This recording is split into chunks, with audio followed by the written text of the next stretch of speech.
She's inspiring, a force to be reckoned with. She's breaking the glass ceiling. She's her Zindagi's boss lady.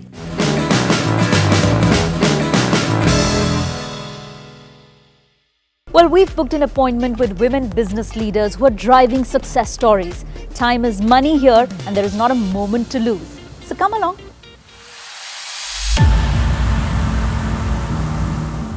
Meetings, calls, strategies, and then some more business. Just another day at work for Richa Singh, the CEO and boss lady at 9. An Indian challenger sanitary napkin brand. With nearly 2 decades of experience of turning around the business and financial performance of major FMCG brands, Richa now oversees the production, marketing and distribution of affordable, high-quality premium sanitary napkins for a national market. It's no cakewalk leading a team, and cracking the market becomes a tougher proposition with all the taboos around menstruation. But Richa has taken it in her stride to burst taboos and set an example while doing so.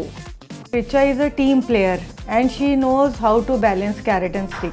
She's very accurate in terms of data. She is very nice to everyone. Being a female, she is very strong, and as a boss, she is amazing. And you really need to learn many things while you are working with her. She gives goosebumps at times. She is very fun-loving at times. She knows who is capable of doing what and which thing is to be assigned to whom. So that is the best part of a leader. Then only you get the results. Hard work without a frown. Leadership with compassion. Her Zindagi sits down with this boss lady to talk about what drives her. Delighted to be sitting down with Richa Singh, who is the CEO for 9 Sanitary Pads. So Richa, you've really made it your business to break taboos, isn't it? We are into 9 sanitary napkins. That is our business. And like you said, we've made it our business. We call it a business with a social cause. And at the heart of it, we are trying to change the reason why in India, only 18% of women and girls use sanitary napkins. There's been a myth that's been floating around for a long time, some of it backed by data, that women don't buy sanitary napkins in India because of affordability. Today a pack costs around 25 to 30 rupees. At best, you need to have a cash outlay of around 40 rupees to be able to have good menstrual hygiene health. It's a mindset, something that they've grown up with. It's shyness, it's denial, that they need something to manage their lifestyle or health. My perception of the brand is that it's a homegrown, low-cost sanitary napkin, and which is what makes it more accessible to people who don't want to spend money. So is that perception correct? 9 is definitely an Indian brand. So to that extent, yes, it's local, but it's one of the best products available for the price. Our machines, our line are 100% imported, like any other MNC in India. The raw material itself, almost 80% to 90% of material used in packaging and the main product is imported, because that kind of pulp and that kind of top layer is not available in India, that quality. How it's different? One, from a product point of view, we've tried as much as possible working with scientists in US and Europe to customize it to Indian climatic conditions. So we hope it gives lower rashes or lesser chances of rashes for women. And second, the bigger factor, we've given disposable bags with it, biodegradable disposable bags. So one doesn't have to fend and look for newspapers, etc. Unlike the West or developed countries where you have good waste management systems, India is yet to have those. So a lot of times these napkins are thrown out in the open. That also limits usage. Women don't want to dispose them off near the house. Now it's easy to dispose, it doesn't open up. When you talk about menstrual hygiene, colloquial terms में कहा जाता है women's problem, लड़कियों की problem. yes. Whereas I feel it's not लड़कियों की problem, it's everybody's problem. What's your how does leadership change when you're leading a team that is bringing about a social impact as well? I think it's very fulfilling. Because when you're just working for a business and you're only concerned about making sure your product leaves the plant and reaches your distributors and retailers, there's a different kind of spirit that drives it. You might not always see that person's satisfaction and motivation every day. Over here, because it's both. We have a team that's looking after the commercial aspects, the regular FMCG business, and you have a team that's looking at the social cause. And there's a very good integration between both. And there's so many workshops that we attend, and there's always a feedback coming There are always pictures coming of, smiling men and women, and I'm saying men again because I want to answer that as well. At the end of it, if we want to break the embarrassment around menstruation, a lady or a girl should be able to take out a napkin in public and not hide it behind her purse or behind her dress. Talking about breaking taboos, you as a woman leader, did you have to face any sort of challenges, any type of, stereotyping in a sense that women do face? I mean, it's the unfortunate reality. I will admit that yes, being a woman sometimes in a man's world, because careers primarily in India are still a man's world, sets you back. But how did I address it? I think I did work twice as hard. Yeah.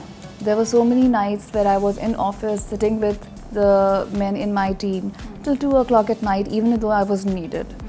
But just to be a part of the team, just to make them feel that, yeah, being a woman, I'm not drawing any special privileges. I'm there with you. So women who are in demanding jobs are often asked this question, that how do you manage work and home? Does that bother you that this question is never asked of men? It used to. I've sort of grown beyond it now because now I'm at a place where I can drive this cultural change. Yes. Right? Me along with the founder members over here, it's Amar, Sharad and Gaurav, all of us have a very liberal mindset. All of them have working spouses or spouses who are helping them in their work. So this mindset is not there, at least in mine, I can say that. How important is a sense of happiness in the office, a sense of happiness within the team? And how do you balance that with, with the deadlines, with the tasks? So what is your mantra for tough love? I'm an extreme on both the places, and I don't know that's right. Each leader, each coach or whatever you want to call it has their own style. So when it comes to deadline, I'm a stickler for deadline and timeliness. You have to walk in on time in meetings. Yes. So when it's work, and I'm pretty strict about it. It's usually no fun zone that time. I might encourage a small laugh, but it's serious work, you better do it. I'd like to know what you do to de-stress. What's your stress buster? And is there anything that you religiously do, maybe read a book or hit the gym or, start your day with music, something like that? Do you have... Starting my day is always a cup of tea with some mithai. Yes, that's my formula for, de-stressing early in the morning and just having my time. But on a regular basis, when I'm not traveling, my de-stressing is usually with kids, going and playing with them. If I have that much of energy, or generally watching something with them before they go to bed. If I were to ask you what's the difference between Richa the mom and Richa the boss, can you list? I think they're both very similar. Yeah? Yes, because with my kids also, when it comes to their studies and discipline, I'm very strict. Okay. And when it's just fun time, I'm totally a different person. I'll be as notorious and mischievous as them, and I do the same in office. I laugh, I'll play some small pranks, have fun. Okay, Richa, if I was to ask you your mantra for success, like can you list out something that will inspire women who want to be boss ladies like you? Okay, one, probably 2 to 3 things. I've worked very hard always. So I've always given my 100% and nothing lesser. I've accepted any kind of assignment that's come my way without judging it.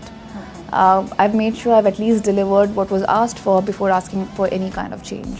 So when it's possible, be flexible, make some sacrifices to grow your experience if you want to go up the ladder. Not only within the business or across the businesses, but also across geographies. No substitute for hard work, flexibility, and a lot of dedication. I think that I sense that sort of passion now that you're here leading 9. I sense that sort of passion that actually I feel drives. The ownership and drive has to be there. Yes. Thank you so much, Richa, for speaking.